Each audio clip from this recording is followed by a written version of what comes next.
Oh, shoot, I forgot to take the dog out. This is the Lazy Teacher Podcast.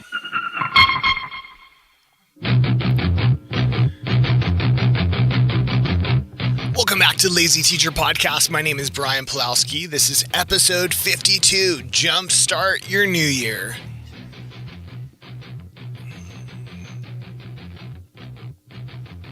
All right, so for this first episode of 2019, I have 5 tips for you to kind of jumpstart your new year and finish off the end of the school year, if that kind of makes sense. So 5 simple tips for you. The first one is going to be to don't compare yourself to others. Number 2 is lower your expectations. Number 3 is to take time for yourself. Number 4 is going to be fake it until you make it. And number 5, super important one, is to ask questions. So let's go back.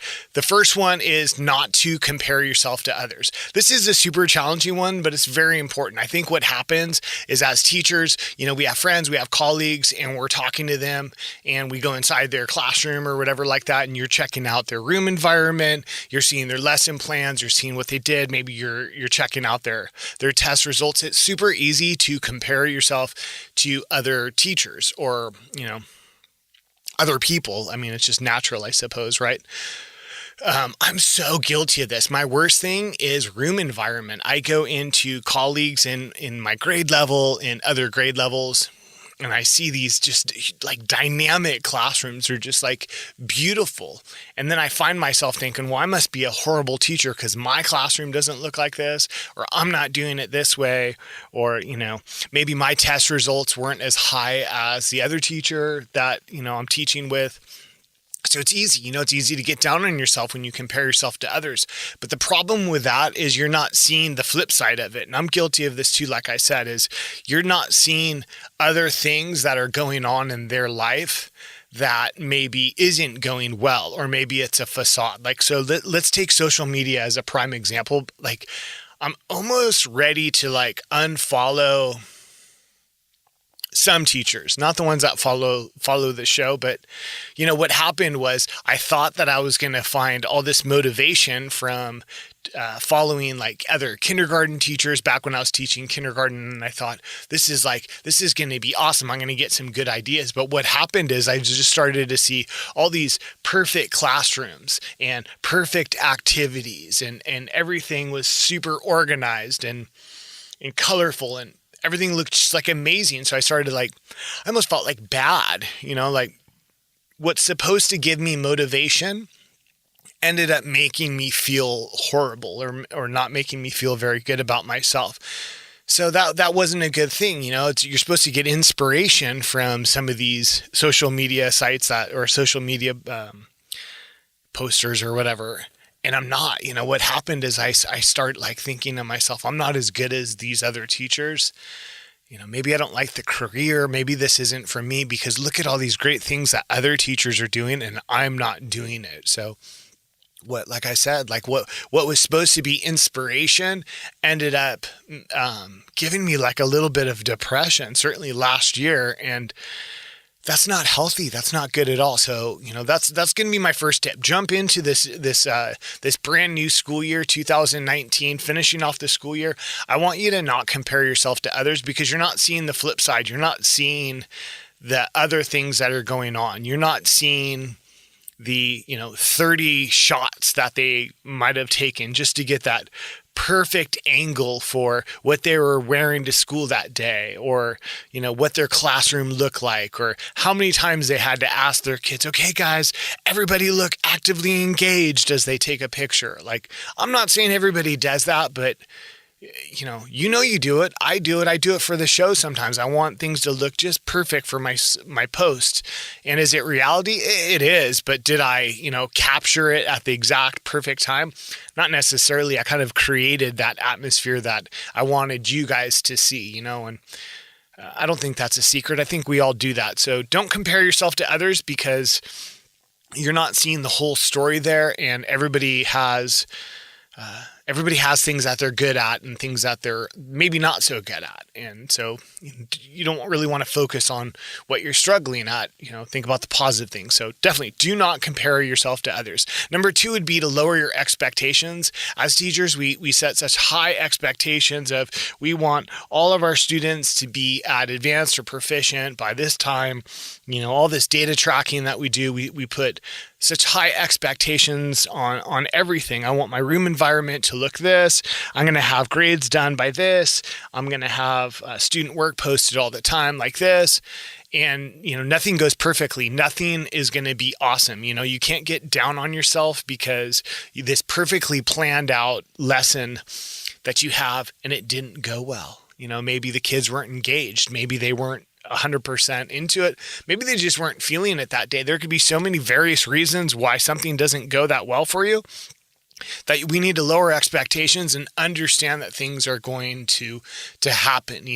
Maybe all of a sudden you're going to come back from winter break and you're going to notice that your students are, maybe their behavior isn't what it was before they left. So all of a sudden, maybe we're going to start getting down on ourselves because we're thinking, oh my gosh, what happened to my kids? Did I lose it? Did I take too much time off for winter break? Should I focus a little bit more on my classroom during the break? And that's not a good thing. You got to lower these expectations and understand they're going to come back. They're going to come back. Maybe the classroom management's not going to be as good. The lesson plans aren't going to be as good. Maybe they're going to take some tests. It could be any time, they take a test and they don't pass, or not as many of the students have success rate as you were hoping. So, you got to understand, got to lower these expectations and understand that we're teaching our children to make mistakes. It is vital. You have to make mistakes. That's how you grow. So why are we teaching our students that they need to make mistakes and to grow from their mistakes, and that it's natural to make mistakes, but we don't allow ourselves to make mistakes? Why is it okay for our students to fail and learn from it, but we can't?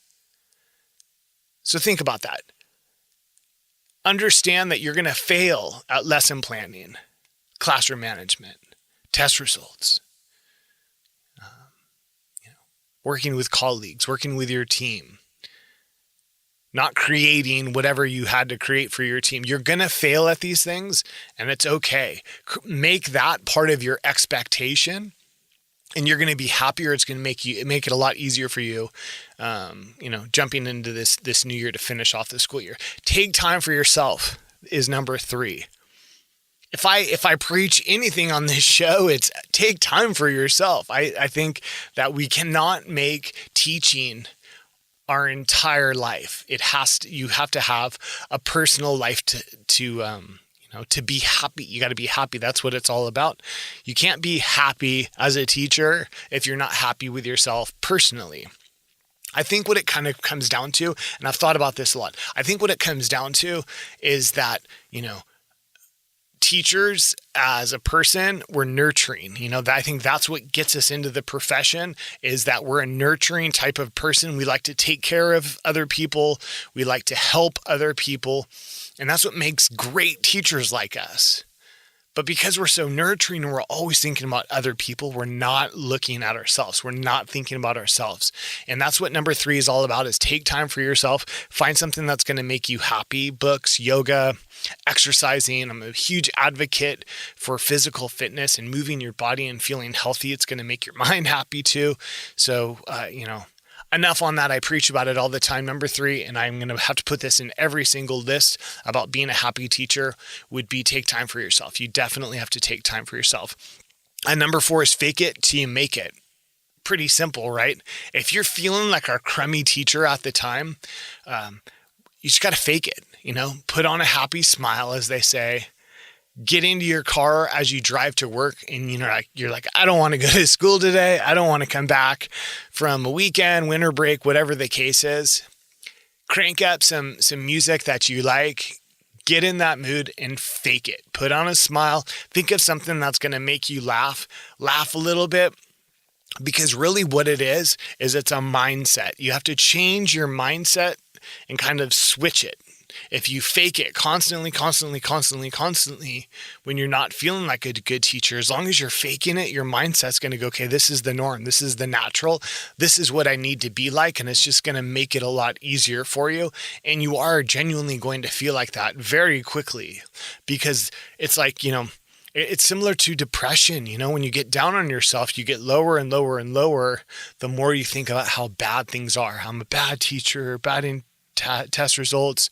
Man, my kids they weren't listening today. And darn it, why can't I get their full engagement like I did a month ago, or whatever the case is? Just fake it. Fake like everything is perfect, and your mind's going to think everything's perfect. And all of a sudden, things are going to just become great for you again. And that's true. The last one that I've been really good at is ask questions. Well, let me rephrase that. I haven't been very good with my team. If I could let you in on a little secret, this is where number 5 comes from. There's times when I'm afraid to ask questions of my team or other colleagues, because I'm afraid that I'm not holding up my end, if that makes sense. Like, for example, maybe we get some papers back from print shop. I'm looking through the papers. I'm like, oh my gosh, I have no idea what to do with this class set of whatever science worksheets or whatever the case is. And so then I get afraid, I get nervous to ask my team what we're doing with this stuff, because I'm thinking, oh my gosh, we probably talked about this at a grade level meeting, or it's probably in the lesson plan that I didn't understand, but I was afraid to ask questions, or maybe this is something that's coming up in the future that I should have known about that I didn't. And so I get embarrassed and I don't ask what that is. So I'm pretty bad at that. I got to work on that. But that's what number 5 is all about, is ask questions. You have to step out of your comfort zone, admit to yourself and, unfortunately to others that maybe you don't understand something. And I think you're going to be shocked at how many other teachers feel the exact same way as you. Because when I do it, when I say, I ask my team, hey team, so we got like the chapter 2 math quiz or whatever that is. When were we giving this? I don't remember talking about this. And, inevitably there's always one teacher or more on my team that's like, oh my gosh, Brian, I'm so glad you asked that, because I was thinking the same thing. Like, did we talk about this? And it's never even a big deal. Even if all the teachers on my team know something, they all know it except for me, but I ask, it's never been a big deal. It's never been like looked down on or anything like, Brian, oh man, come on, you got to hold up your end of it, or all these insecurities that I have that I feel like my team's going to be thinking. They never do. And most people never do. So you got to ask questions. You really got to step into that. I went into this number 5 saying I'm good at it. What I am good at is I did seek out help. I have a good friend of mine who's our instructional coach. She's been coming in and working with me once a week, sometimes more if I can get it. And I ask her questions, and I'm trying to get better as a teacher because of it. And what I've realized through working with her is that I'm a great teacher. I just need to work on certain aspects, because I have things that I'm excellent at, and I have things that, maybe I need to work on, and that's okay. Like for example, I expressed to her, I wish I could be as organized as you are as a teacher, or as organized as ABC teacher. And she reminded me, she's like, Brian, you can't do that. And this wraps full circle back to number 1. You can't do that. You can't compare yourself to other teachers, because she's like say me personally. Yes, I'm very organized. I have everything all figured out. But on the flip side, I wish that I could be, put as much emphasis and importance on personal health as you do, Brian. And, that did make me feel good. And it also did make me realize what I was saying from number 1 is you don't see the side that, you only see the side of one thing, if that makes sense. You kind of have like biased eyes. Like, I might see a teacher that's super organized, but I'm not understanding that maybe they're not happy in their personal relationships, or maybe they're upset at something else. Like, everyone's got this balancing act, and just because we're one-sided at one thing, whatever. So that all goes back to number one. We don't need to preach on number one again, but I guess what I was getting at is ask questions. It's super important. Don't feel embarrassed. Everybody has questions, and it's going to make you a better teacher. So there you go, guys. There's 5 super easy things that you can just jump right into this new year of 2019. Finish off strong this year, and you're going to be an excellent teacher. Our 5 things were: number 1, don't compare yourself to others. Number 2 is lower your expectations. Number 3 is take time for yourself. Number 4 is fake it until you make it. And number 5 is ask questions. Super easy. Get out there, guys. Kick some butt in the classroom. Hopefully these tips will help you out. That's the end of our episode. If you're into this and you're liking this, if you're checking these out on YouTube, I appreciate it. Like all these podcast episodes are from the future on are all going to be video, and they are now. Check them out on YouTube. Just search LazyTeacherPodcast.com. If you are watching on YouTube right now, please like, comment, subscribe, all this wonderful thing. You know how they do in those YouTube videos. Do it all down there below. Leave me some comments and maybe we can communicate. I'm having a ton of fun making these videos. I've decided that I am going to build a studio. Right now, as you can see, I'm standing in my closet. Whether you know it or not, I am in my closet, and I think I'm going to build myself a studio. I'm pretty excited about that, so I'll keep you updated on that. I'm probably going to post some videos of that. I don't even know. Some of the episodes might even be me building the studio. It's going to take so much time, but if you're into it, I'm into it. Leave me some comments and let me know what you think. Yeah, that's it, guys. Winter break for me is almost over. I am excited to go back. I hope you are too. Hope you feel refreshed and ready.